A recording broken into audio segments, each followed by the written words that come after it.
Buckle up, sports fanatics. This is the Sports Chasers Podcast, your HQ for in-depth sports talk. Join host Kevin L. Warren and crew as they dissect the hottest stories, ignite debates, and bring you closer to the action. From locker room whispers to expert takes, we cover it all. It's game time, so strap in and grab a drink. The Sports Chasers Podcast starts right now. Hey, what's up, everybody? What's happening, everybody? It's another edition of the Sports Chasers Podcast coming to you live in the record 7 p.m. out in the East. And we're glad to be with you today, man. Lots of things going on when it concerns the world of sports.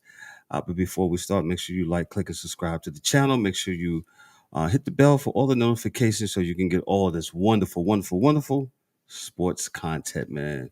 The objective perspective that's going on here with the Sports Chasers Podcast. And we'll always remember here, I learned something this weekend. The truth is the standard. With that said, let's go to D-Dubs. D-Dubs, let's meet the crew. What's happening, D-Dubs? How are you today? Yo, what up, man? Yo, so then why you say objective perspective? It should be the truth. Truth serum. It should be tell the truth. How about that? Tell the truth. Shout out to my man, Mr. Jeffrey Hope, man. He taught us that this weekend, man. We're going to have him on the show. He's a journalist professor at the up in New Hampshire, man. So we'll talk to him.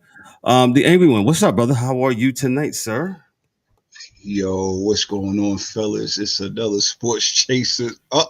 It's another Sports Chasers Monday Night Blitz. Yo, man, I just want to say to the people, if with our dearly beloved moderator has just said, if the truth is the standard, then a lot of companies is not the standard and they should be out of business. But please continue. Got you. We have Dan, the hockey dude. He's with us. Dan, what's going on? How are you tonight, sir? Doing good. I figure I'd pop in.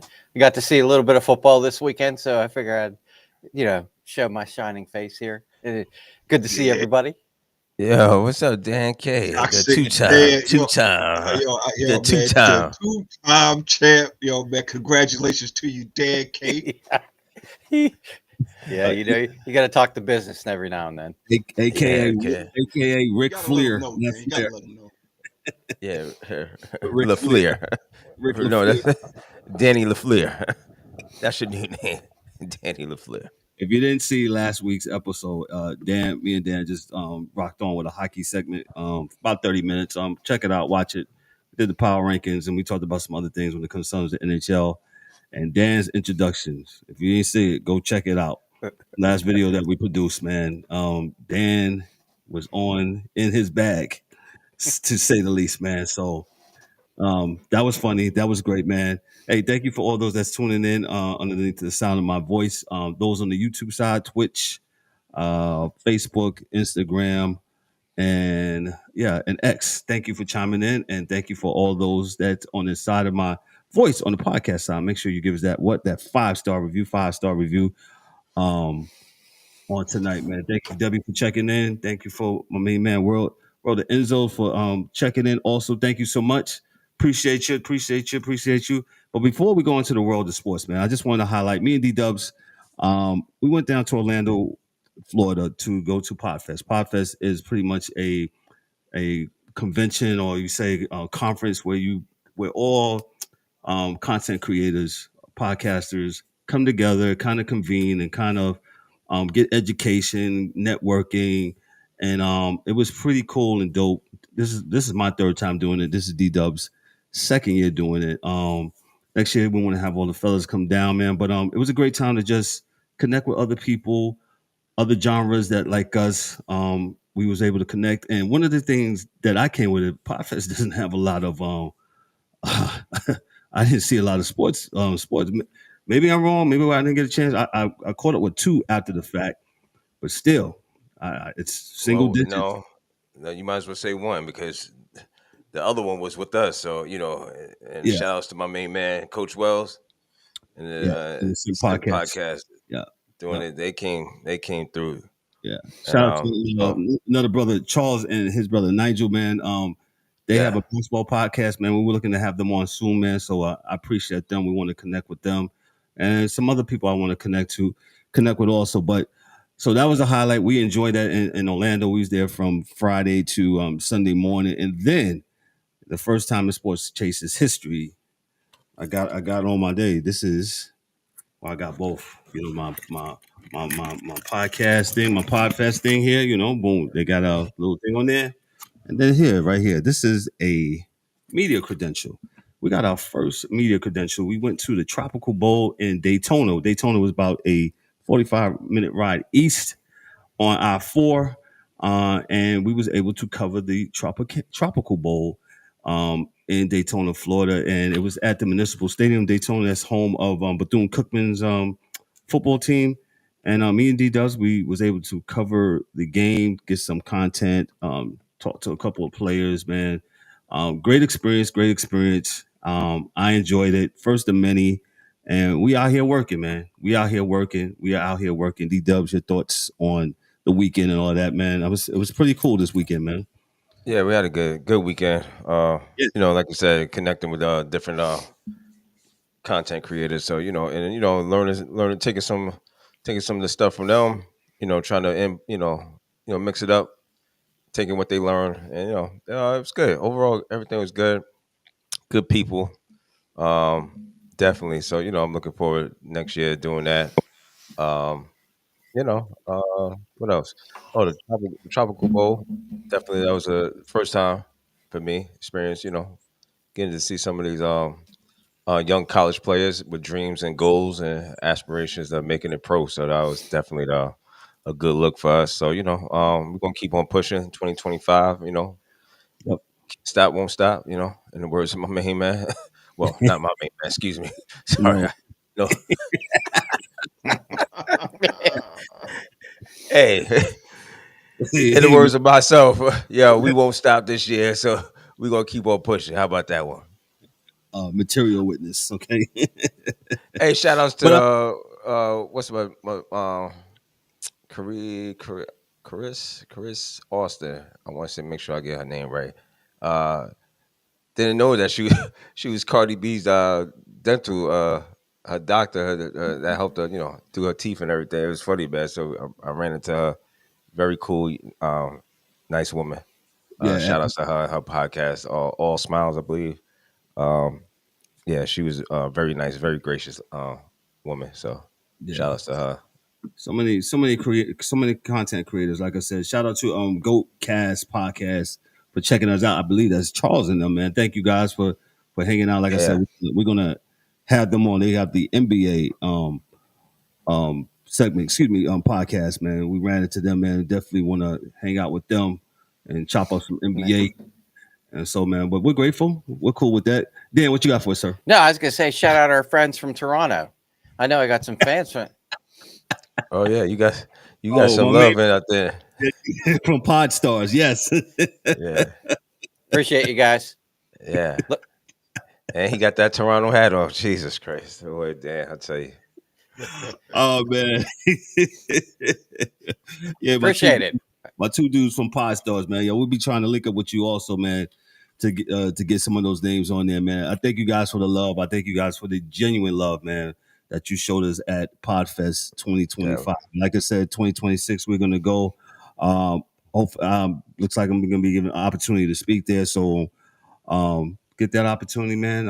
We're gonna make it do what it do, man. So I appreciate it, man. But let's go to the world of sports. That's what we're here for. Football. The national championship game will be commencing in 31 minutes here. I got it here on the big screen between Ohio State and Notre Dame. But before we talk about this, hey, we had the National Football League that's going on this weekend. And man, oh man, the games were some were good and some were. Let me just start off, man. Let me just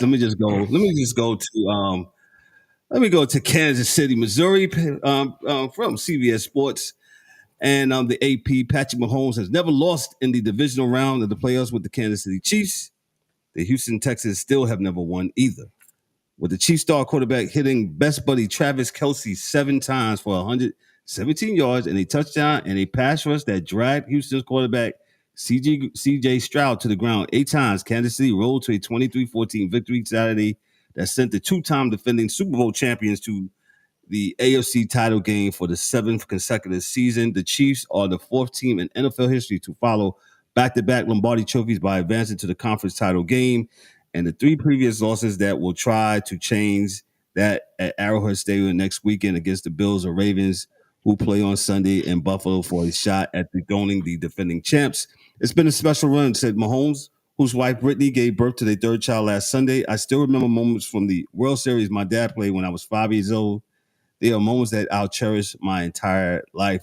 The run isn't over yet, not with the Chiefs. 16-2 cheered on with more by Kelsey's girlfriend, Taylor Swift, and WNBA star Caitlin Clark, chasing an unprecedented 3rd straight Lombardi trophy. Mahomes, who threw for 177 yards, and his score improved to 16-3 in the postseason, tying Joe Montana for the 2nd most wins by starting quarterback in NFL history from Tom Brady. That includes his peerless 7-0 mark in division games.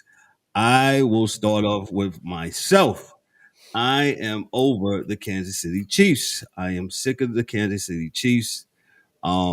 They just, how can I say this? Patrick Mahomes. I won't say that but all the calls that this guy gets, that call where there was clearly nobody hit him. The 2 defenders ran into one another. That's 1. The flopping, that's 2. I am just over the Kansas City Chiefs. It's not hate. It's just what it is. And when it seems like a player gets a certain protection and certain this, because you experience this with Tom Brady. Man, people get fatigued. People get like, man, whatever. I'll pass it to the angry one. What you got on Kansas City and Houston? You could be over it all you want, but they ain't going nowhere. Obviously, this is America's team right here. This is the New England Patriots reincarnated, man. Say what you want. You can say with the calls and everything, and I'm not up here to dismiss what you just said, because this is quite true. But man, people could say, Houston was hurt, they had injuries. Man, listen. Right. When you get to the playoffs, it is not a guarantee that you will ever get back here. So you got to make it count when you get there. And for whatever, Houston is just not there yet. Regardless if they had pieces or not, the Kansas City defense was opportunistic. Seems like every time that Houston had a little bit going for them, especially in the first half, they shut it down, man. And again, you have to play your A game against this team. They're not going to beat themselves, and if they do, they're going to clean it up somehow, some way. So you have to be just as opportunistic as they are. And Houston, like I said, is not there yet. So, but I'll ask you this: is it me, or I mean, you made a good point. They don't beat themselves, man. But man, they this whole year they are beatable. Would you agree? Yes, they have been very beatable, but yet and still they were 15-2. You can say the refs was on their side again. Hey, I would agree with that, of course. But man, again, you have to go in there and you have to beat them. And to be honest, they've only been beaten soundly once, because that last game really didn't count. They didn't have their starters playing. So yeah, that was say what you want. Yeah, this is the weakest that they ever been. So I guess we could say the AFC is the weakest that we've ever seen, because nobody seem to beat them. We'll see what Buffalo can do. I'm not putting my money on it. No, sir. Okay, I got you. The hockey dude, what you got for us? Houston and Kansas City. Yeah, I'm in kind of the same boat as you, Kevin, but not, exactly the same reasons, I guess. But the whole, like, when was it Troy Aikman called that game, when he's going, oh man, come on, and he's calling out these penalties, like the first one, that the roughing the passer, he hit him in the chest. Yes, his helmet hit his face mask, but that wasn't the principal contact. Then the second one, the 2 defenders hit each other, and it's like almost like, and they showed another one where he kind of slowed up before he got out of bounds and then flopped afterwards when he got pushed. 100%. And it's like, you don't have to do that, man. You're a good enough quarterback. But at the same time, if you look across the league and see what Lamar dealt with, what's the other? Not the Rams game. What was the other one? You talk about the Washington, Detroit. Yeah, Daniels, like down by the end zone. That dude got pushed out of bounds, like 5 yards out of bounds. Nothing called. So it's like it's like the Brady effect. You can't go near this guy. You're going to get a penalty. Like I already saw a post on Twitter, I think it was, and it's like Buffalo has already been assessed a roughing the passer call, and they haven't even played yet. Just quote what you said. You know what I'm saying? But to Kansas City's credit, like most of the time, like beginning of the run or whatever, they had Tyreek Hill, they had the high flying offense. Now it's not the same kind of deal. Now it's more of a complete effort. The defense is much better. Yes. Special teams is getting involved. So it's like when it comes down to it, they're not afraid to play a close scoring game. I think they won 10 straight at least with 1-score games. So when it comes down to, minute 30 left and they got to get a touchdown, boom. You pretty much count on it's happening. But, like you said, the Texans, they had injuries and whatnot, but they're on the cusp. They're close. It's just, a little more experience and a few less BS penalties, and they're in that game. Right. I agree. Mike Mills, how you feeling this afternoon, evening? I'm depressed. Level 2? We're level 2, yeah. We'll let you talk it out. Just give me what you got on Kansas City and Houston. I mean, shout out to them referees. The real 12th man. Shout out to them. They're gonna do it every time, boy. They're gonna do it every time.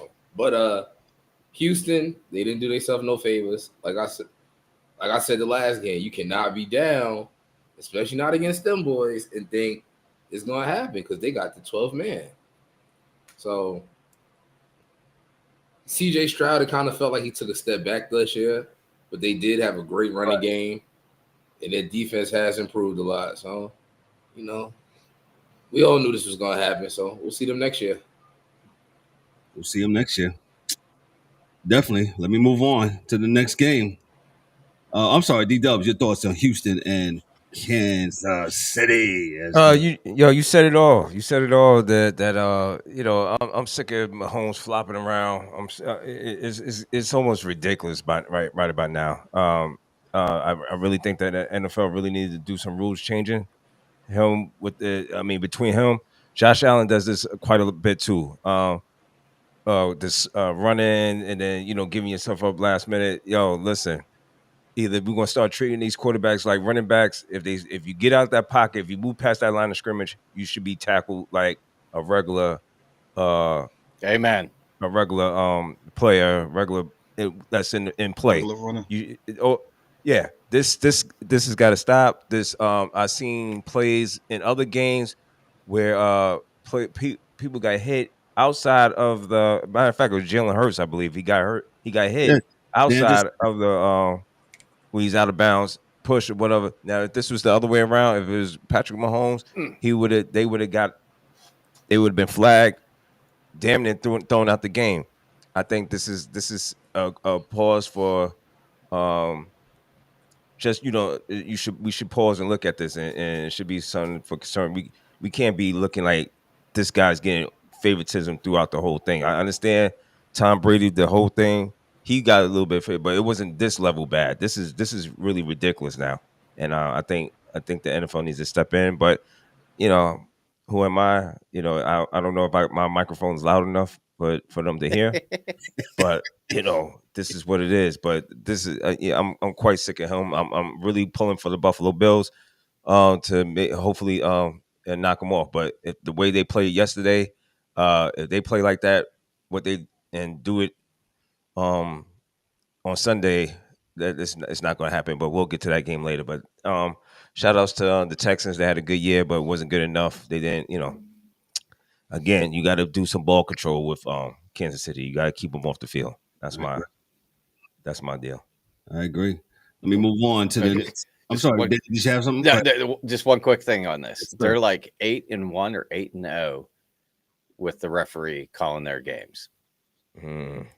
2, did you see the pick 6 by Goff in the Washington game? Yes. The block that he got hit with. Oh, yeah. If that was Mahomes, is that a 15-yard penalty? Possible yeah, and the guy would have been thrown out the game. We already know how this works. Personal foul. Nothing called. Not a thing. This is bad, and this is why, again, when me and DA be going back and forth, we go, yeah, man, this shit is rigged, right? I'm after how many minutes we on? We 20. Yeah, we good. When you keep on saying this is rigged, let it out. This is rigged. This is why. Again, another point. I'm sorry. Before running out of bounds with where the game is on. The game is almost over. All they had to do, they didn't have to run out of bounds. So again, they got a safety. That again makes me think, or makes other people start thinking. Yeah, because it was a 9.5 line. Yeah, right. You understand what I'm saying? And made it 9 points. NFL, you talk about the shield. You talk about the shield, this thing, you know what I'm saying? This doesn't look good. Don't look good. I say about it. You wasn't there was no reason for them to do that. No reason at all. You wasn't trying to, it wasn't trying to win the game or anything like that. All you was going to do is kick the ball back off. I don't believe they had any timeouts. Y'all could check that for me if y'all I'm not sure, but I do believe they didn't have no timeouts if they would have punted the ball. Game was over. So while taking a safety at the end, I didn't get that. But who am I? I could be wrong, but I don't think so. Yeah. Let me move on to the next game here. Jaden Daniels, Tampa, Florida. New owners, new general manager, new coach, new franchise quarterback. That's the formula with an emphasis on the quarterback that Washington rolled to playoff success after nearly 2 decades of futility. Jaden Daniels ran for a critical first down to set up Zane Gonzalez's 30-yard field goal and clanged off the right upright and went through a time expired to end. The Commanders beat the Tampa Bay Buccaneers 23-20 in a NFC wildcard game Sunday night for the franchise's first playoff win Saturday night, in 6,945 days. Daniels, playing with a bandage beneath his right eye after his face was bloody, became the third rookie quarterback in 3 years to win a playoff game. The Commanders, 13-5, will face the number 1 seed Detroit Lions. What am I talking about? Yeah, no, this is wrong. What am I talking about? Philadelphia Eagles. The number 2 seed Philadelphia Eagles. Philadelphia Eagles, yes. So, hold on 1 second. Yeah. I'm sorry, I'm bugging out here. Hold on. Did I get the right game here? Yeah, right. No. Oh, that's why. I was reading the wrong thing here. That's why. I was like, wait a minute. Sorry, that was on my assistant, not me. Yeah, they faced the Lions. Yeah, excuse me. Yes, I messed up. All right, there I go. All right, Jaden Daniels had nothing to lose. There I go. Washington, get that assistant for you, boy. Yeah, see that, right? Sent the top seeded Detroit Lions to a stunningly swift playoff exit. This is via the AP CBS Sports. Daniels threw for 2 touchdowns, and fellow rookie Mike Sanchusto had 2 interceptions. Dazzling performance that helped Washington beat Detroit 45-31 on Saturday night to reach the NFC Championship game for the first time since winning the franchise's 3rd Super Bowl 33 years ago. It's a surreal moment, Daniel said. The 6-seeded Commanders, 14-5, were nearly a double-digit underdog against the Super Bowl favorite Lions, 15-3, and overcame doubts as they did all season with a new quarterback, coach, and general manager. I always believe that we could achieve more than people give us credit for, Daniel said. Detroit, the NFC's top team, for the first time with a franchise record, 15 wins, dooms its chances, living up to expectations by turning the ball over 5 times.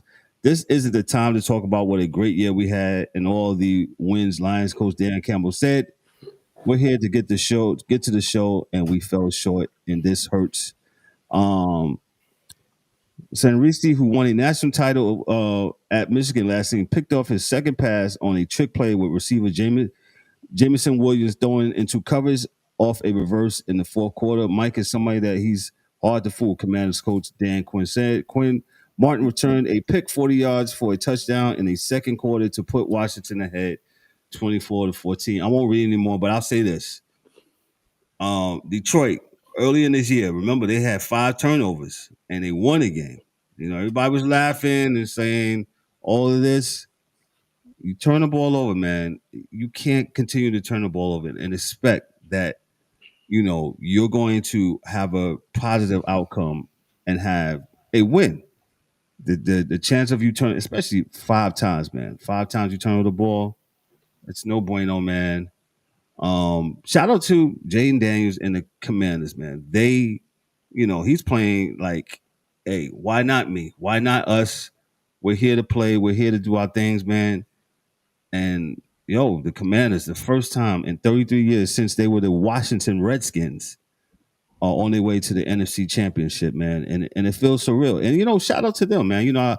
I saw a bunch of people on social media this weekend, watch the Commanders fans, and some people are giving them a hard time, like, where have you been? Well, if you think about it, man, if your team sucks for 33 some years, man, would you be front and center? Probably not. Probably not. I'm definitely not front and center with the Giants. And Washington, the Commanders, they went through the name change, and then they went through the Daniel Snyder being pretty much told, get out of here in nice terms. He sold the team, and he sold the team to the group of Magic Johnson and them, and they have been able to turn the ship, right the ship, get some new energy in there, and look at them. I'm happy for the Commanders. I'm happy for what's going on with them, and why not them? And Detroit, y'all got to hold, like I said, Detroit, y'all got to hold something on this. Y'all turning the ball over. Can't be done. I'll pass it along to the angry one. Your thoughts? He's close. He was close to the Commanders team. Your thoughts on the Washington Commanders? As the great Mike Mills would say, will the real Jared Stafford please stand up? And he stood tall at the ATM throwing all them damn picks. Listen, man. I'm looking at the stats. You would see, like, how did Detroit lose this freaking game, man? You got Goff threw for 313, where he had 3 picks. You got the run game was phenomenal. I mean, even though I'm pretty sure Gibbs could have ran the ball a little bit more, but it is what it is. 14 carries, 105 yards, 2 touchdowns. Yes. Then you got St. Brown. 10 targets, 8 catches, 137 yards. You had Gibbs coming out the backfield, 6 catches, 70 yards. You had Laporta, 6. Laporta had a phenomenal one-handed grab. I think it was for the touchdown. That was crazy. Anyway, man, shout out to the Washington Commanders, man. This is what confidence looks like. This is what it looks like. There's nothing else. There is nothing else you could tell me why this team is an upstart. Okay, they didn't win their division. However, this almost feels like the Giants. There are a couple of Super Bowl runs where they had the wild card and they got hot. They basically was hot throughout the tail end of the season, and they kept riding that wave. So I did not expect this at all. I did not expect Washington to put up this many points, especially in Detroit. But Detroit got a lot of. They got a lot of stuff that they got to clean up, man. As good as that defense is, I think the defense is more solid up front. I don't know what happened to that secondary, but they didn't know. They look like they didn't watch Washington all year, because they had no answer for what that kid was going to do in that backfield. Was he going to throw? Was he going to run? They had no answer for it. So, yeah. And they're going to have to look at, I will say this, Detroit's going to have to be serious. I know Goff had a hell of a year, but you cannot pull the mask off in the playoffs and show your true self. You got to do better, or they got to do better, one or the other. Facts. Mills, Mike Mills, what you got for us for this game? I mean, Jared Stafford had a regular Jared Stafford performance, man. Like, how many times have we seen this story before with the Lions, where they're good, they're a good team, their offense is high flying, they put up numbers, And then some turnovers derail the whole season. This is what they do. This is what Matthew Stafford did before. And now the Matthew Stafford from the other side of the universe is doing the same thing, as you see. Like I said, when they made this trade, all you did was reset the clock on Stafford because you got the same guy again. But they was banged up on defense. I will give them that. And they did have a good season. I will also give them that. I don't know about these trick plays, Jameson Williams throwing interceptions when you already – what's the point of that? Come on. Like, you got to make it make sense. You know, Dan Campbell, you know, he's a gambler. I get it, but make it make sense, man. You know, they ran the ball decent. Montgomery's back, but Montgomery's not back because I think that would have been a different story if he was healthy because his 7 carries wouldn't be 28 yards. It'd be 58 yards, 60 yards, you know. But you absolutely cannot turn over the ball. So shout out to the Commanders. They playing with house money. Jaden Daniel looks poised. You know, he started a little slow, but he got it together and they turned it up. So they know how to play the Eagles. They played them twice. They beat them once. So see what happens next week. Gotcha. Dan, what you got for us on the Commanders beating down Detroit? First of all, Ryan, shout out to you, brother. Not our Ryan. My buddy, it's a Detroit fan. I got all this shit when the Steelers lost. Played one and done. Wow. You won your division. You got a home game and a bye. One and done. See you at Pebble Beach, baby. But anyway, looking at this, game. For me, I got to see quite a bit of this. Hey. The main thing is Detroit's defense is way banged up. They had no pass rush for most of the game, and they could not stop Washington. It was the first one that 50 that was going to win this game because they couldn't stop them. And then they started pulling out these trick plays and whatnot. And I think too that pick 6 when Jared Stafford got hit, rang his bell, and he wasn't the same when he came out of that. No, he wasn't. I don't know what kind of not to cut you on, what kind of concussion protocol that's in the playoffs. Yeah, it's like, hey, it's the playoffs. We can let him go. Yeah, but at the same time, if he's banged up, and Gibbs is running all over the place, give him the ball. Just give him the ball. You know what I mean? And they had a good year, but it's one of those things where it's like they say the window is still open, but I saw where the coordinator, he's headed to the in division rivals, the Bears. So what the hell's his name? The offensive coordinator, Ben Johnson. Mm-hmm. Did he? Yeah, he just got the job. Yeah, we'll talk about that in a second. Yeah, that he's leaving now. So, I mean, if they're, hell, their best cornerback that they had left, I think it was the one the first couple plays got his arm busted, and he was done.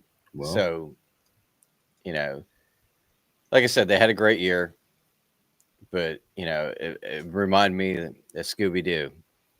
It's like Jared Goff was in the huddle, and the dude from Scooby Doo pulls the mask off, and there stands Daniel Jones. Damn.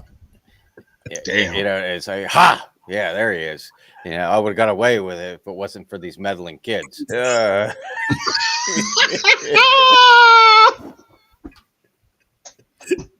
shout out to Washington. Hey, look what happens when you get rid of a toxic owner.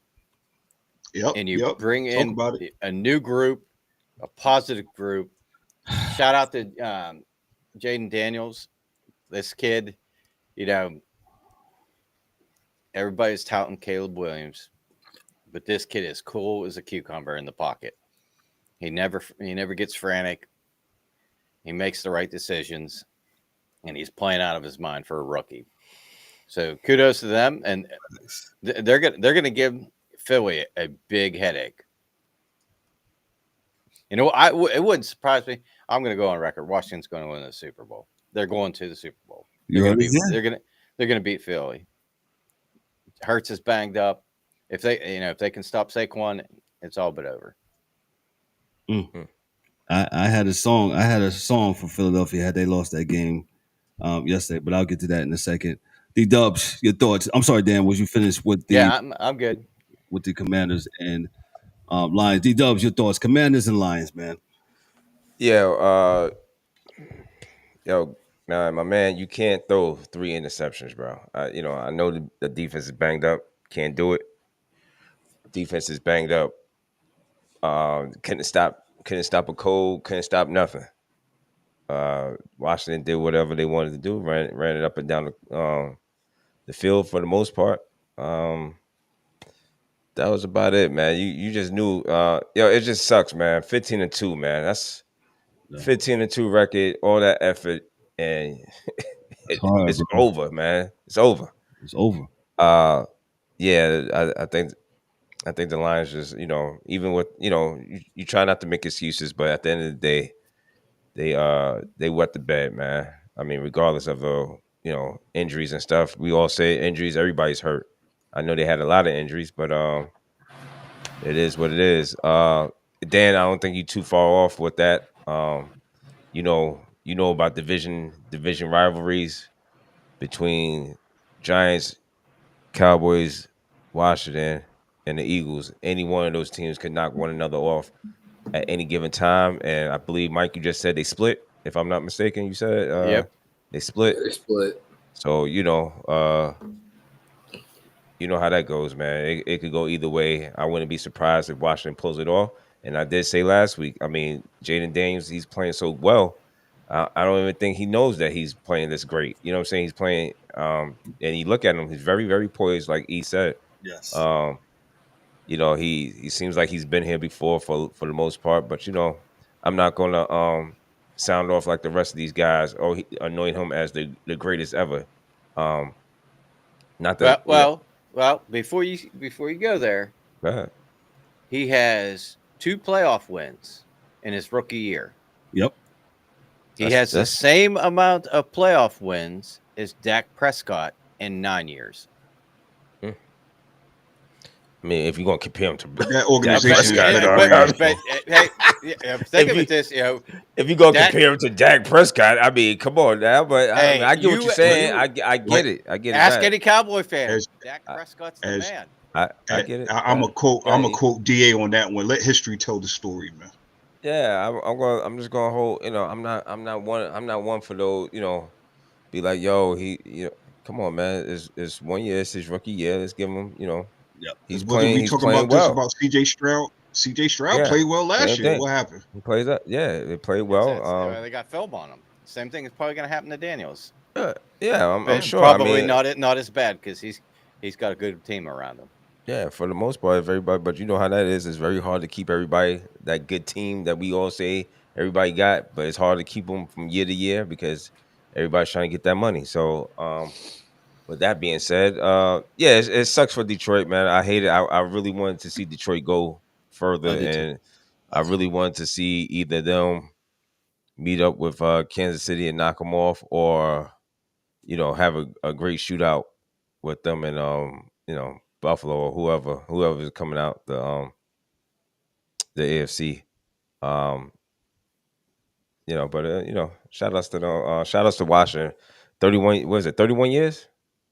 33 years. 33 years. Jesus Christ, man. That's 33 years because they been back to the NFC Championship game as the shout outs to all the ones that really stayed, that was true to the team. I know a few Washington fans that have been really true, really true to their teams, man. And finally they got out.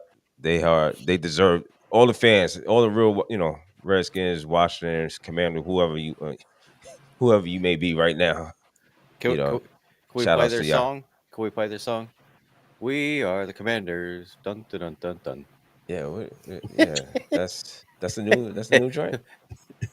Farmers commercial or whatever. Gotcha. Yeah. I was about to say. I was like, that's new. Dan is like the jingle guy here. Oh God. Let me move on here to the South Philadelphia.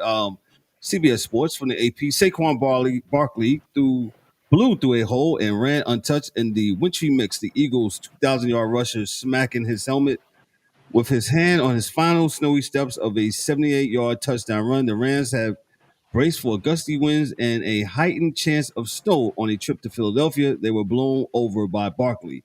Barkley waved his arms in celebration as he scampered along the back of the end zone before he slid into the snow. Slide, Eagles slide in a late game playoff celebration. Barkley dashed through the snow for a touchdown, runs of 78 and 62 yards, and finished with 205 yards rushing. Jalen Hurts had a 44-yard scoring run, and the Eagles held on against the turnover-happy Rams 28-22 on Sunday to reach the NFC Championship game for the second time in 3 years. This is the reason why I came here, Barkley said. This was the best opportunity to play in a game like this. Barkley, who left the Giants in free agency to sign a 3-year deal for $26 million guaranteed, ran for 62-yard score in the first half and stretched the lead to in the fourth on a 78-yard score that gave him 4 touchdowns of 60-plus yards in 2 games this season against the Rams. Barkley gave Hurts a little heads up before the snap that a special play was about to develop. It was fun. It was a play that I asked for, Barkley said. It's a beautiful thing when stuff like that happens. Let me just give you the numbers. Stafford, he was 26 of 44, 324 yards, 2 TDs, no interceptions. Jalen Hurts, 15 of 30, 328 yards. And like I said, Barkley was the main man here. He was 26 rushing attempts, 205 yards, 2 touchdowns. Listen, to all those that have never watched football before, to win games in December and January, you give the ball to the best running back on the team. And you let him run and you let your defense cook. And hopefully you will. That's the recipe to win, especially if you play in the Northeast, where it was yesterday? It was snowing 31, 32 degrees. That is what you do. You give the ball to the running back, play some ball control, keep the ball away from the other team, and you hope for the best. If you have never watched football, if you just came from Mars or just came from the moon, this is how you play football, winning football in December and January, because the next game we go to, they ain't do that. But you know what? I'm gonna give it to Dan. Dan, your thoughts on Philadelphia? Shout out to the Eagles. They're going back to the NFC Championship game. Go ahead, Dan. What you got? No, it was a good game. Like you said, Barkley went off like he has been against them. Hurts had it. You know, what did he end up? I didn't see how he got hurt, but it seemed like they weren't doing the tush push and stuff because his lower body injury or something. But because he had that 44-yard touchdown, right? You know, and you know they did what they do. They that was one of those games where like you said, it was snowing, the ball's slick, and you got to run the ball, and they obviously did a good job of that because they had 285 yards rushing between the three of them. Just saying, man. And that's what you do, unless you're Harbaugh. But the Rams, they played a good game. They were down 14, and they came back there late and had a chance. And I don't know what Stafford was thinking. It's 4th down. Why are you throwing the ball out of bounds? Whether it's picked off or not. Good point. Give your guy a chance to fight for it. Good point. That's right. Out of bounds, you're just ending the game. But this was a really good game, and I enjoyed the bits and pieces I got to see of it. And Stafford, he had 324, 2 touchdowns. Williams had 19 rushes, 106. It was a good game. That's about all I got for that one. Gotcha. Mike Mills, your thoughts on the Rams in Philadelphia? Shout out to the Rams because they, on paper, they really ain't had no chance, but they did their thing. They kept it close. They ran the ball good, well, like Kyron Williams do him, and they tried. But them Eagles, man, this might be the most human they defense kind of looked, but like even still, facts. It wasn't. The Rams was just not enough, and they're gonna have to clean that passing game up. Like it snowed this week, so I'm gonna give you a little bit of an excuse because you're not really airing the ball out when it snows. You really want to run and control the flow, but they're gonna have to throw the ball at some point, man. It's coming. It's just not. It's not gonna last. What they got? Who you talking about? The Eagles? Yeah, because they can't throw the ball. Like they was having 100-yard weeks before this. 140, 170, 100, 160. You can't live like that. You need at least like 215, 220. Keep them honest. Like spread the ball out a little bit. But man, shout out to the Eagles and shout out to that boy y'all let walk for free. And that's all I got to say. I'm gonna go on record again. Go ahead, Dan. No, I was just gonna say I still love the Hard Knocks clip of the GM asking his kids. Yo, like, Dad, he's right there. Actually, listen.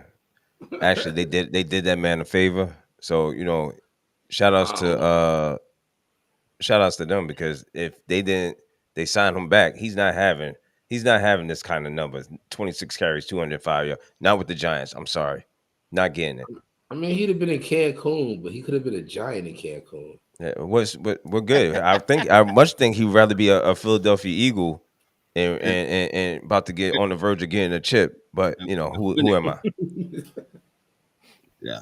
Thank you, D-Dubs, for clearing that up for us Giants. Well, for me and you, because we're realistic Giant fans. Shout out to Saquon Barkley doing his thing again. And much love for him. Much love for him.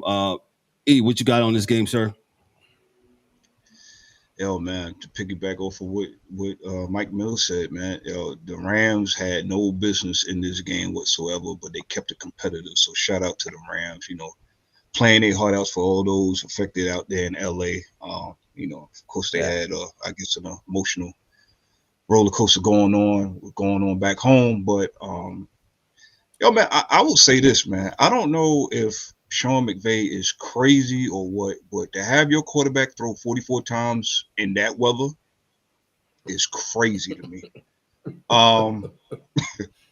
But they made it competitive, man. But again, and I know the conditions made it, slippery and whatnot, whatever, man. But you can't turn the ball over in the playoffs, man. You can't do it. You just can't do it. I will. Go ahead. I'm sorry. No, go ahead. Finish your thought. I'm sorry. No, and I was going to say, and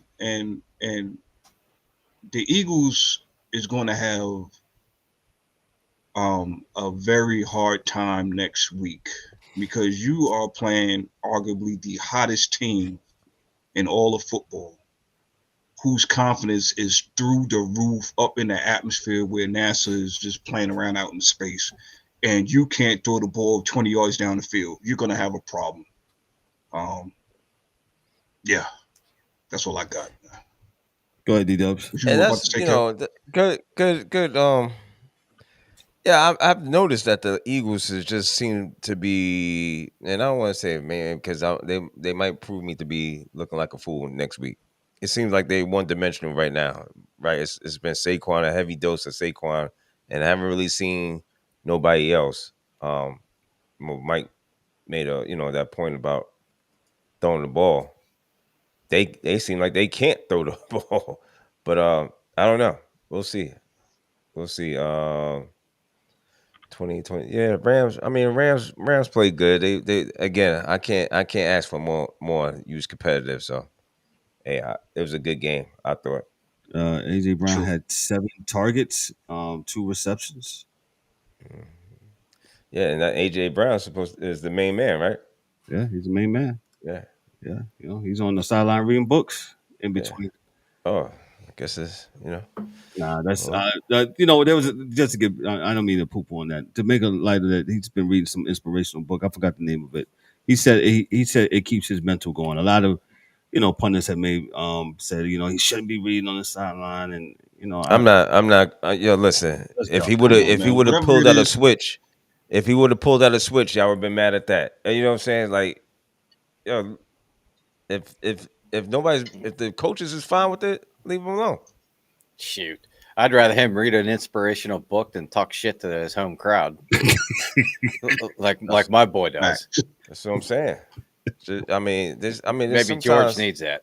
Sometimes you know we just looking for something to just always nitpick. You know what I'm saying, on some. And if let the man read a book. If he's reading a book and coach is fine with it, so be it. Yep. He ain't hurting nobody, and he knows if he's coming to play, that ain't his fault. I don't know. 7 targets, 214. I don't know. Well, it could be. I don't know. He only 2 receptions, 7 targets. And Mike Mills made a point. And I said it earlier. Yes, in these conditions, yeah, you run the ball, get some ball control, but the Rams were right on the cusp. Had they that 4th down play, who knows? And they make it close because the game was close within the touchdown. They went down. Remember when they went up, the Rams came back. Yeah, when they went up on that, Rams came right back and scored and throwing the ball over the yard and making it close. So which makes me think, hey, the Eagles defense wasn't all that great either. I don't know. Again, I don't know if it's the conditions or whatever, but they let the Rams go right back down, with ease. So, but shout outs to Carter. Carter had a good stop. Yes. He had a couple of plays that changed that game. He had a Jalen Carter. He had definitely. The fumble, strip fumble. Yes. Correct. So, just to highlight him, he played a very good game. So, shout out to the Eagles. They move on NFC championship game, and that should be a good one between the Commanders and Eagles. Yep. Let's go to the last game for the evening. Let me just read this here from Orchard Park, New York. From the AP, from CBS Sports, of course. Hey, before I do that, a couple shout outs. Shout out to Miss Harden for checking in. Thank you, Miss Harden, for checking in, and for our main man Mike Bristol for checking in and giving us the laughs and chuckles as he always does. Without a doubt. Josh Allen heard the MVP chants directed at him from the stands, but Buffalo Bills quarterback deflected the credit following the Bills' hard-fought victory in the divisional playoff round. This season, the Bills were thought to be thin on both sides of the ball, and it wasn't one player or the one unit that led Buffalo, beating Lamar Jackson and the Baltimore Ravens 27-25 on Sunday night, and its string of 3 straight losses at this stage of the postseason, and moving on to play 2-time defending champions Kansas City Chiefs in the AFC title game next Sunday. It was everyone. What a complete win, Allen said. All year, this team has heard we got no talent. We're too small. We can't stop the run. We're not good enough to compete. We'll just put our head down and work hard. I'm so proud of our defense. I'm so proud of our offense and special teams. Let me just go down and read a little bit more further. The Ravens had one of the NFL's most productive offenses in the regular season, but fell a win short of reaching the conference title game, which they lost to the Chiefs a year ago. Scrutiny of Jackson's playoff performance will only increase as he falls to 3-5 in the postseason. We got to get over this because we're right there, said Jackson, who dropped to 1-5 when committing a turnover in the playoffs. I'm tired of being right there. We need to punch in that ticket. Baltimore fell to 5-8 in the division round, including 1-4 in its last 5. Jackson finished 18-25, 254 yards and 2 touchdowns, including a 16-yarder to Rashad Bartman to cap Baltimore's first possession in a showdown of MVP candidates. Jackson lost the turnover battle with an interception and a fumble, while Allen enjoyed his 11th turnover-free game of the season. It's uncharacteristic to have turnovers like that. There were opportunities for us not to have those, but we have them, Ravens coach John Harbaugh said. You're trying to bounce back from them, and in the course of the game, you can't take that back. Listen, I'll give it to Mike Mills. I have my opinions on this game because Mike is the Ravens fan, and he's in a little bit in the morning. I'll give it to him. Mike, your thoughts on the Ravens and the Bills, Orchard Park, New York, on yesterday? I'm past grief. We're in anger now. So let's start with you cannot turn over the ball. You cannot turn over the ball. You cannot turn over the ball. Oh, Mark Andrews had a big fumble at the end. Lamar had a big fumble early. Lamar had an interception early. Lamar also had a fumble. You cannot give up the ball. Next, you cannot stop running the ball. Why would you stop running the ball? Derrick Henry started strong, and then you stop running the ball. Because John Harbaugh did that thing where he thinks he's the smartest man in the room. And that's his biggest problem, because as soon as you think, you know what, I know what I'm doing, that's when you fall apart every time. Justice Hill, 6 carries for 50 yards. So clearly the ball was moving, right, when you ran it with him. Derrick Henry, 16 for 84 yards. Another person, the ball is moving. Mark Andrews, get down, get out of bounds. Why are you juking and dancing? It's ice on the ground. Get down. And now you fumbled, and now it's...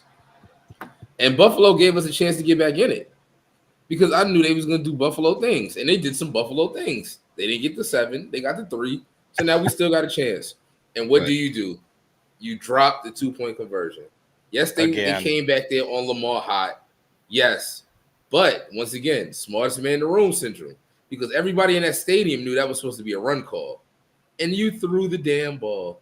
How about an RPO? Something. Like, make it look like maybe you thought about running. Nah, you threw it to Andrews, who wasn't ready, and who dropped that ball. So, Lamar, you said you tired of this shit. Well, shit, we've been tired of it. So, I'm glad you finally caught up, boy, because we've been tired of this shit. You the quarterback. You the 2-time MVP. And I'm glad he lost his game, because now Josh Allen's going to get that MVP. Because if you would have had 3 MVPs and a loss, I'd have been hot as hell. So now I'm just medium hot, because, like, that's crazy. You get here and we do this every time. Buffalo, you did what you're supposed to do. You beat the team in front of you, no matter how much they helped you, because you damn near blew it. Your coach don't know, but had y'all lost that game, you would be coachless, because his ass was in the seat, boy. His ass was in a sling. He know it wasn't supposed to be that close, especially with them turnovering the ball like that. So shout out to Buffalo. There used to be a restaurant called Sizzlers, man. Yeah, that's where that coach would have been. He been working at Sizzlers, dog. He's still sitting there. He in the waiting room. They didn't call him for his interview yet. He waiting. Because, like, you just can't. You just can't live like this. And I hate we lost to them, because they're such imposters. Like, they're running the ball better this year, because what did I always say about them? They're a team that's not built for the weather they play in. So this year they got a little better at it, but Kansas City gonna smack the shit out them next week. So that's all I have on the game. We in Cancun too. Oh man, enjoy the weather, bro. Yep. Everybody's at Pebble Beach. Please don't let it be Daytona. Oh God, stop. 18 in a cart. Let's go. Oh no, what's the never mind, Kevin. Go ahead. Nope. Don't be banging on Daytona Beach. Yeah, man. Dan, what you got for us, man, with that? It just warms my heart. It's January, and Harbaugh does the same thing he does every January, and we sure do appreciate it. But all I can say is the turning point in this game, they got down. It was what? 1st and goal from the 2-yard line. And what does Baltimore do? Tries to pass. Boom. Next thing you know, it's 3rd and 8 from the 10. And what do? Kick a field goal. That was an easy 7.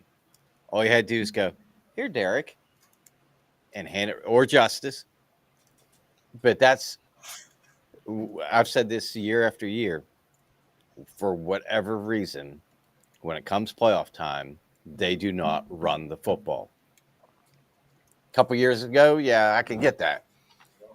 But you got damn Derrick Henry and Justice Hill that were tearing it up, getting 5+ yards a carry, and you try throwing the ball. And I don't put this on Mark Andrews. I've seen that play before. I've seen it happen the same exact way, where he dropped the ball when he played Pittsburgh, when they tried to go for the 2-point conversion. But that's the reason he's one of the guys that got them to where they are. But as Mikey alluded to, that's fine. Two things can be true at the same time. Yeah, right? But that's not his fault, because that should have been a run. This is almost as bad as, was it fucking Seattle? Instead of running Marshawn, throws a pass and gets it picked off. You got Derrick Henry. He can get 2 yards. Push him in. Yeah, something. Put a fullback behind him and do the touch. You got push Pat Ricard in front of him. Push him in. I mean, it's the same story. Like, as much as my coach is mediocre, the Ravens in the playoffs are the same thing. It's they lose their identity. They go away from what works from them every year. And yes, he's a 2-time MVP of the regular season. But like, the ball comes to an end, his chariot turns back into a pumpkin, and they're the same old Ravens. But they had a great year. And really, even with the turnovers, if they would have stayed true to their identity and ran the freaking football, they beat them. They absolutely beat them because they could not stop Henry or Justice Hill. Facts. So, Lamar's tired of it, getting to this point. Then guess what? Do what Ben used to do when he didn't like the offensive coordinator. You call a pass or call a run, and Ben's like, no, we're going to throw the ball. And Lamar just needs to change the play and say, you know what? We ain't running that shit. We're going to run. Derek, you're getting the ball. Everybody okay with that? All right, let's go. And boom, he's in the end zone. So, whenever Lamar steps up and takes that responsibility and just says, F it, I'm calling what I want to think is going to work, they're going to continue to do the same things. And it's a shame because they should have won that game. 7-0 first quarter Notre Dame over Ohio State in the national championship game. Eric, what you got for us on the Ravens and the Bills? I mean, everybody done said it for me, man. I ain't got nothing else to say about this shit, man. I would come off. I know I come off like I'm a Ravens fan, and I'm not. Again, football is my favorite sport, and I cannot stand when somebody parades around being something that they're not. It makes my skin crawl. I was yelling at the TV the other day like I was last year because Harbaugh decides that he wants to be an intellectual. You're gonna be working at Sizzler, sir. Everybody talking about my man in Pittsburgh. Yo, man, y'all need to look at Harbaugh the same way. I'm sorry, you got better talent and you still can't get it done. Yeah. Have they made the Super Bowl yet? With Lamar? No. I didn't think so. Never. They decided to go pass happy. And I will say this, even though I agree with y'all 100% about they should have ran the ball, the opportunities were there. The ball hit you in your damn hands. You are arguably, being that all the other receivers are hurt, you are arguably the best receiver on the field for the Ravens, Mark Andrews. So you still should have caught the ball regardless if it should have been a run or not. I agree with you. But still, you was wide DF open. I mean, you man, listen. And what you do. Yeah, man, the Ravens didn't want this. They didn't want to win this game, man. They didn't want to win. That first interception, and I was like, you know what? That route wasn't even for that receiver because he stopped. There was no continuity on that pass play. Because at first I was like, Lamar, what the hell are you doing? Then I seen the replay. I was like, oh, okay. I see what's going on here. They were not on the same accord. You know why? Because that is not your regular receiver. And even still, this late in the game, you're going to have injuries. Everybody's banged up. Don't want to hear that. Next man up, right? Well, Mark Andrews, you was that next man up. And I'm not just pointing the finger at him because it was the whole team. Coaching, players. It was the whole team. But I'm sorry. You are the main pass catcher on the field. You was wide open. You wasn't hit on the play. Nobody stripped you of the ball. You choked. So I hope Lamar does win MVP. You will have 3 MVPs and not a Super Bowl appearance to show for it. You ought to be sick. You ought to be sick. You ought to be in the Baltimore, whatever their hospital is right now, getting your stomach pumped. Congratulations to the Buffalo Bills. All those in the comments, that's Buffalo fans, congratulations. Y'all are moving on. I don't know for how much further, probably up until the game. Yeah, because you're not dealing with Lamar Jackson next week.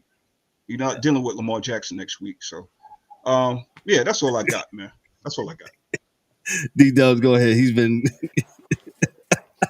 Oh my God. Let me tell you something, man. First of all, check this out, man. Yo, nobody's putting anything on Mark Andrews, right? Mark Andrews, listen, fam, you got to catch that ball. I understand all you guys run the ball. Yes, you could have ran the ball. Cool.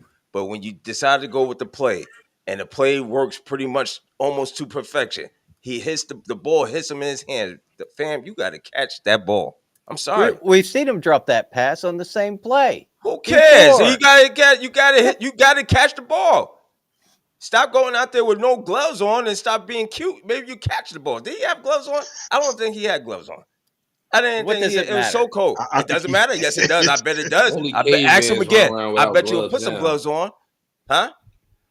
It's only cavemen run around without gloves. Oh, whatever. But whatever the case is, he needs to Jack Tatum stick him. He didn't catch the ball and he had a fumble early in game. So what we talking about that we can't blame him. He's part of the reason of the loss, of the team loss. It's a team game. Lamar, you throwing interceptions. How many times we done told you can't, Mike, you said it earlier, you can't throw the ball. We say it all year long. You can't turn the ball over to the other team. You can't give the ball to the other team. And what they do? He does the same thing. Interception, fumbles. Come on, bro. Everybody owns something, holds a piece of this loss.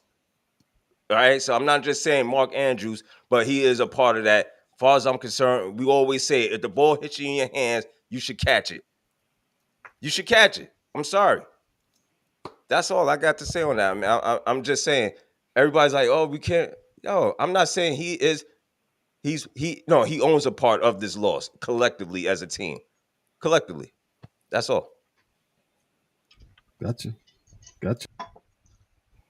Because who says it? You run the ball. Derrick Henry gets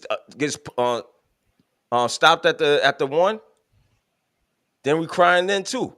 It doesn't matter. My thing is that was the play. They made the play. He didn't make the catch. Likely made catches. Who else? Rashad Bateman made catches. Yeah. I mean, Well, and again, they go home. Yeah, Mike, I'm with you. Mike, what you said? You're tired of it too. Yeah, we tired. We tired of all this lip service for the Ravens, Lamar, all of it. We're sick of it. 2 years in a row. Oh, you coach Harbaugh? Yes. Eric, I agree with you. Absolutely, he should be at Sizzlers too. Because, I'm sick of this. Nobody say, I haven't heard nothing. I didn't watch much of them today. Nobody, actually, to be honest with you. I haven't heard anything. But I had never heard nothing about Harbaugh being on the hot seat.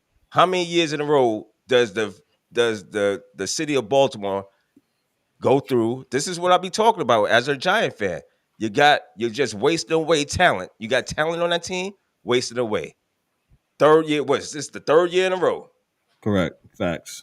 Third year in a row. What y'all gonna do? All right, I'm done. That's not my team, and I'm getting. I was gonna say, it's not in my team. He's getting hot. It's not in my team, man. Because it's tiresome. And then you got clowns like what's his face? Never mind. It doesn't even pay. Go ahead, Kev. Yeah. I thought you was going there, but we know what you're talking about. I'll give this, and I said it before. If you don't run the ball, if you try to be smart, he did this last year. This is what's getting you. I was listening to when he was coming back from Orlando. Was listening to the Ravens broadcast and the first half, and they kept screaming and hollering, why aren't they running the ball? What are we doing here? Why are we trying to reinvent the game of football?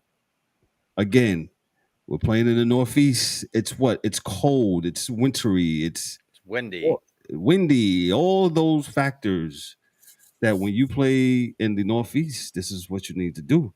And Mike Mills, who's been with us from day one, says this eloquently about his team. The Ravens act like they play in a controlled environment, or they played somewhere in Arizona or South Florida or wherever where there's nice weather all year round. They don't play like a team like in the Northeast. He said it. I didn't. Go to Twin Box, check it out. The Ravens are going to Cancun or wherever they go to. The Bills will face Kansas City, and we'll talk about predictions and picks on Thursday. I'm putting it right here. I hope the Bills get rid of Kansas City. I'm tired of Patrick Mahomes. But not playing like they played, because if they play like this against Kansas, then they're not going to do it neither. Yeah. That's my opinion. I will say this. You never seen Kansas City play the same way twice. Whatever you present to them, they're gonna take it. Whether they don't go down the field no more, but if you give them the opportunity, they're gonna take that. They'll nickel and dime you all the way down the field. They'll kick field goals, and then the referees will help, and it'll be a defensive holding or something like that. And then, man. Another thing, Kev. Buffalo got to play an A game. Yeah. Go ahead, D. Another thing, Dan, who is that right offensive tackle for the Kansas City Chiefs? Oh, you mean the guy at false starts every play? Every play. And they got a nerve to show it on TV. That's let us know that this guy's doing it. He lined up with the fullback. He was doing that to start the season. And no call. Never. NFL, Never. Stop your foolishness. What is that dude's name? Because he got called for it last year at the beginning of the season. Jawan Taylor is the name. Every game, this guy moves. No call. Yep. If you think I'm lying, go ahead and look it up. You need to look up. Oh, just watch the game, man. You need to watch look up him. the referee in these games. Say that again, E? I'm sorry. We need to look up the names of these officials who's officiating these games when the obvious happens. Oh, never mind. No, Ed Hockley doesn't officially. No. Yeah, but the dude that's ref like the last 8 games for them, they've won. We got Mike Bristol said the Washington will upset the Eagles. Yeah, I can see that happen. I can see definitely. I wouldn't be surprised. Yeah. Definitely wouldn't be surprised. We'll definitely get into that. Yeah, Thursday night. But D Dub, that's a great analogy that you said about Jawan Taylor. He pretty much this whole season be line up both sides. They don't call Jack. Let me get into this last thing before we get out of here.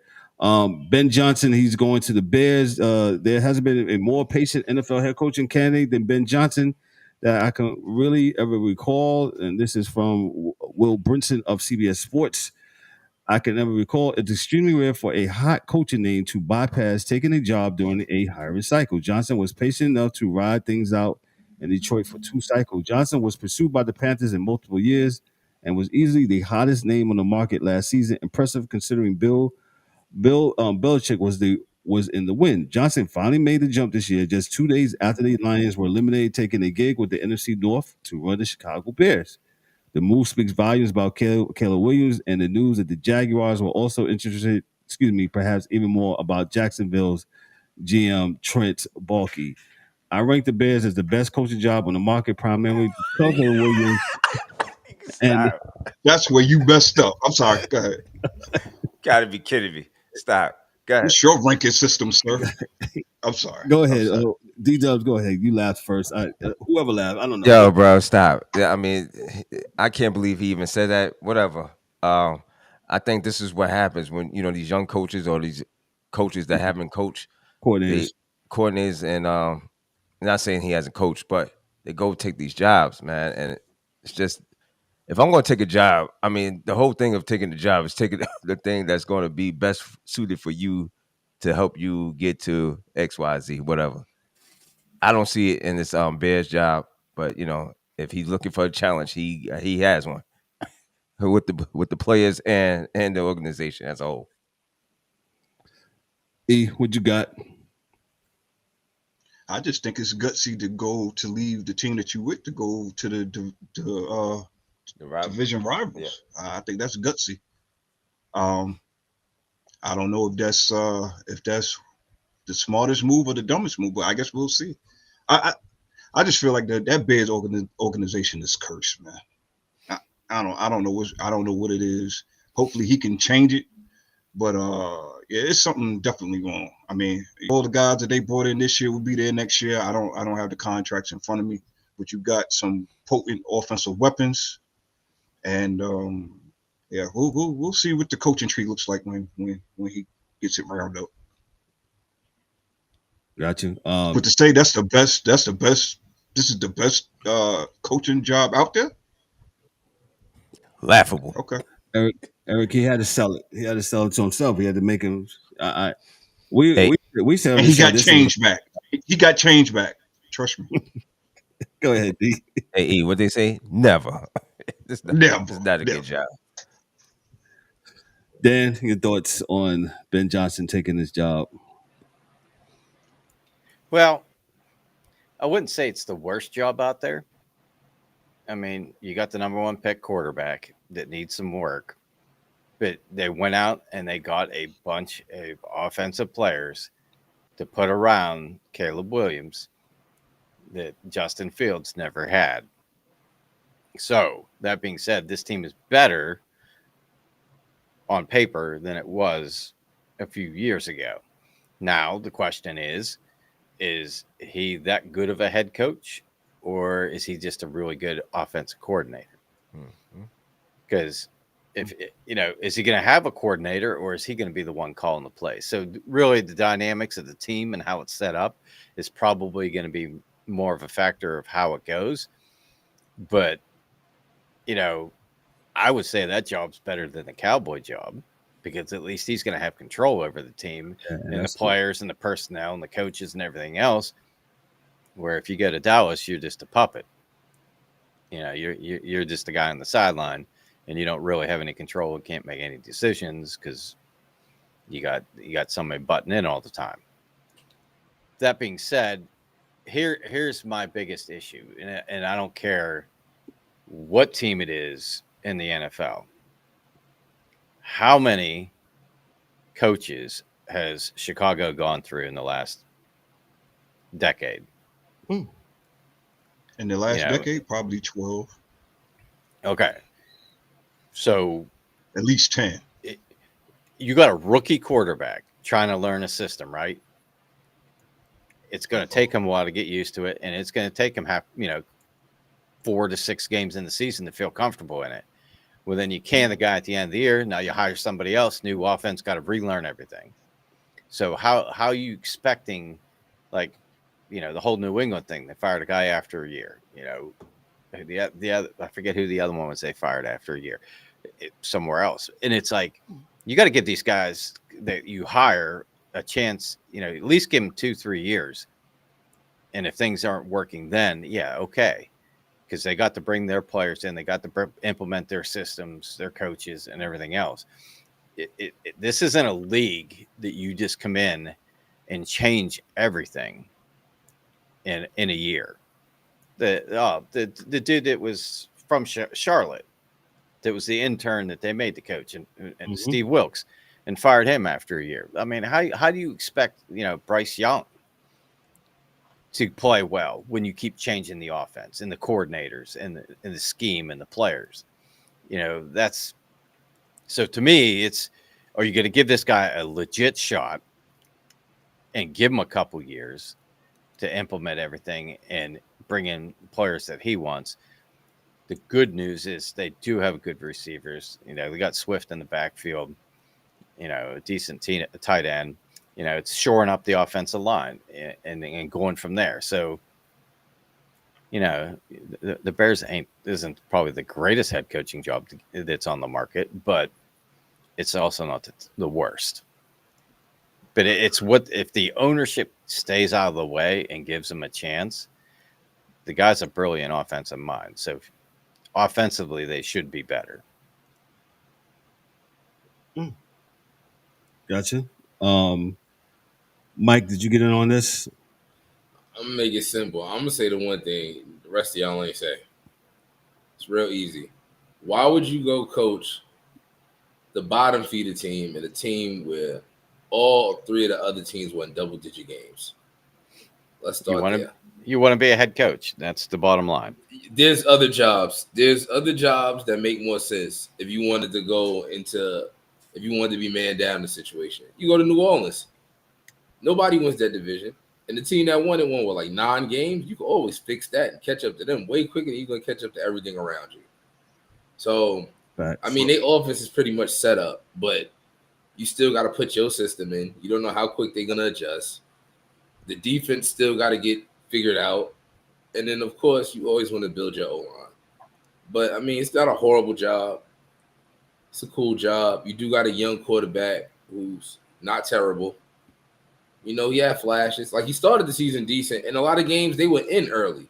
It was towards the end of the season when the bottom fell out. So, you know. Since that dude was mocking the crowd. That's when their Washington game, they went downhill. The Hail Mary, since then, I don't know if they won a game. That wheels fell off at the end. Yeah. It went right off the cliff, like Wile E. Coyote. And then the rock fell on them. It's not an awful job, but I don't think I take it, especially with what I got going on.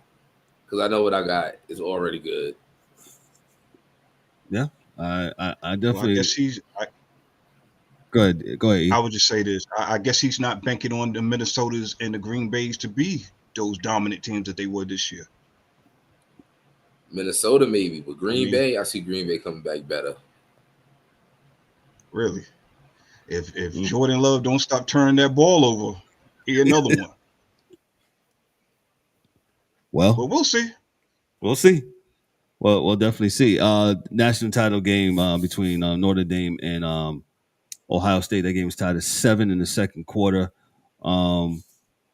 Hey, like I said, fun-filled weekend of football. We'll definitely get into the national championship game on Thursday. Whoever wins or loses this game. And look out for some more stuff, man. What else we had to talk about? Hey, make sure you like, click, and subscribe to the channel. Make sure you hit the bells for all the notifications. And make sure on the podcast side, for those on the sound of my voice, when you're listening, driving, or doing whatever, you're walking and you're jogging, make sure after you finish, you give us that 5-star review on Spotify and on Apple or whatever you listen to, iHeartRadio, whatever. It helps us. It helps the algorithm, and it helps us shoot us up in the rankings, man. Because Mike, we got something. Mike, we joined something during Podfest. Pod management D-Dubs. And hey, Takistan, we still repping in Takistan. Number 1. Spain too. Oh yeah, Spain. I think we like number 2 or 3. Yeah, something like that. I look international, baby. Top five. Hey man. Top five. Yeah, man. If you can't get it here at home, you gotta go overseas, man. Try to tell the WNBA chicks like, man, they don't want to do it, man. You gotta go across the way. They in Miami making cheese right now, though. Yeah, well, they're doing it now. Right, shout out. Did you watch that, by the way? Yeah, real quick. Anybody watch? Okay, a little bit. Okay. Well, I know we'll have Ryan on here Thursday to talk about it. Yeah, no doubt. We'll talk about that, man. But listen, we're gonna get on out of here, man. Yeah. Y'all enjoyed the national championship game. We'll get back at this Thursday, 7:30 p.m. Y'all be here. Make sure y'all check us out. Hey, those that are newly listening, man, yo, share the show with a friend. Share something with an enemy. That's that late. Hey, quick shout out to Chief Jeff Baker, man. He's a huge Notre Dame fan. Yeah. And hey, he's won his fight Irish to win tonight. So listen, on behalf of myself, I'm going to get out of here. We're going to get out of here on behalf of myself and the rest of the crew, and for the DA in his absence, he's feeling under the weather, and Ryan D'Souza, our WNBA not contributor. He's our insider guy. Yo, this is the Sports Chasers podcast. Y'all be good. Y'all be great, man. And we'll holler at you. We'll see you Thursday night, 7:30. Peace. That's a wrap for today's episode of the Sports Chasers podcast. Don't forget to subscribe on YouTube and your favorite podcast platforms, and connect with us on all social media channels for exclusive content and updates. We'd also love for you to join the conversation, share your thoughts, and become part of the Sports Chasers community. And remember to tune in next time for some more real sports talk. Until then, stay frosty.